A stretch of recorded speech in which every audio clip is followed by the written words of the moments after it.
Salario mínimo e informalidad. Cada año, en esta época, se reactivan las discusiones con relación al salario mínimo en nuestro país, porque a partir del año 2016 rige la Ley 5764,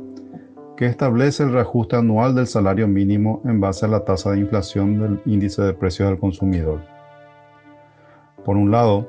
las centrales sindicales argumentan que la inflación medida por el BCP no refleja el costo de la canasta familiar de los trabajadores y que hay un atraso histórico en el poder adquisitivo del salario mínimo del 25%.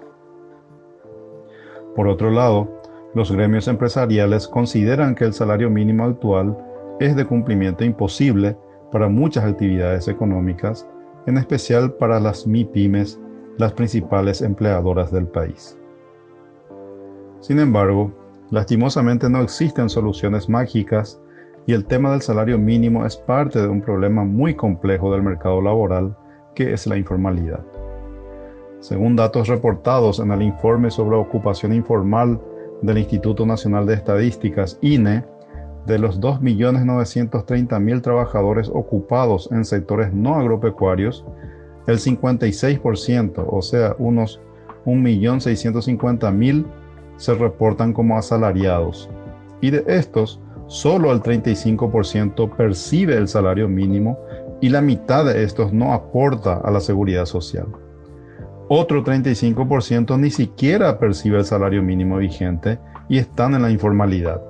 y solo un 30% percibe una remuneración superior. Estos datos no incluyen a 250.000 trabajadores domésticos, quienes en una gran proporción no reciben el salario mínimo, ni a los 780.000 trabajadores por cuenta propia, quienes ni siquiera tienen un salario, sino deben rebuscarse con changas. Ambos segmentos en la absoluta informalidad. Así, de todos los trabajadores no agropecuarios del país, asalariados y no asalariados, apenas el 10% está percibiendo una remuneración equivalente al salario mínimo y tienen un empleo formal aportando a la seguridad social. Es importante comprender esta realidad cuando se discute el salario mínimo u otras políticas públicas relativas al mercado laboral, que si no van a atacar las causas fundamentales de los problemas, por lo menos que no empeoren la situación. Esta realidad es similar a la observada en varios países de América Latina, aunque la nuestra es una de las más extremas. Según el economista mexicano Santiago Levy, investigador de la Brookings Institution de Estados Unidos, quien ha estudiado extensamente la informalidad y las políticas sociales de la región, las causas principales están en el diseño de sistemas de seguridad social y mecanismos de protección social que generan incentivos contrarios a la formalización, y en muchos casos incompatibles con los niveles de productividad de la economía, y sugiere separarlos del tipo de empleo o relación laboral que tengan las personas, implementando sistemas universales de salud y seguridad social. Por ejemplo, en nuestro país, la relación entre el salario mínimo y el ingreso per cápita, que es una aproximación a la productividad de la economía, es del 84%,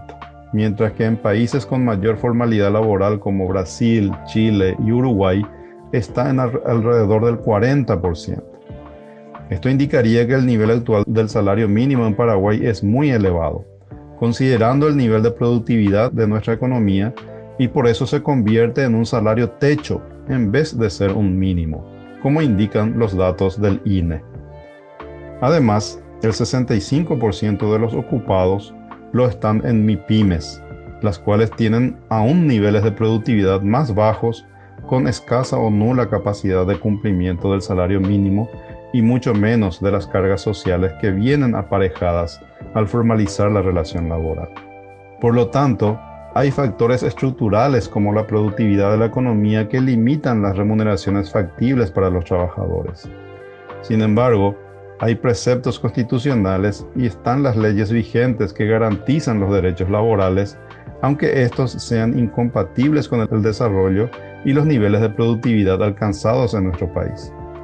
y aún no somos capaces de discutir y diseñar políticas públicas en base a la realidad para resolverlas efectivamente. Así, lo máximo posible es seguir reajustando el salario mínimo en base a la inflación, sostener el crecimiento económico para reducir la brecha entre productividad y salario mínimo